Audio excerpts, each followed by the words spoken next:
Hi, welcome to Shop Stop. Today we want to pass on a tip that we actually learned from one of our viewers, and that's on how to fix fence with just a claw hammer and regular fence pliers. So you splice in a section of fence and then you loop in the broken part of the fence. And so once we've got this, and you'll want to use, you're either going to have to pull the barbs off the wire so you can stretch it through here, or just keep some of this barbless wire handy. But basically we're going to pull it up and get it kind of tight here, get about a 90 on it, hook it with the claw hammer and get it at about the right place so we can, let's see if I can get this turned around here right. That looks similar to the last way.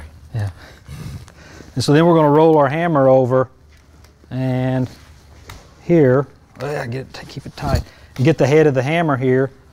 We'll start pulling it through, and basically winding up on the head of the hammer and stretching it. So we'll stretch it kind of like this, and we're not going to stretch it too tight, because once you start stretching it up and rolling it on the head of the hammer, you can actually break the wire.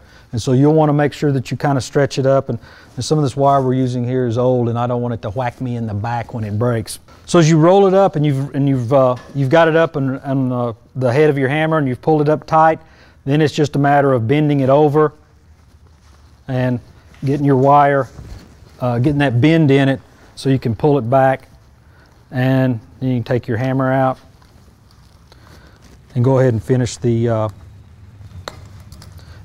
job. So you've pulled it up tight, but the big key is getting your hammer hooked in here, rolling it over, and basically you're just spooling it up on the head of the hammer. So that's a quick way to mend some fence without an actual stretcher.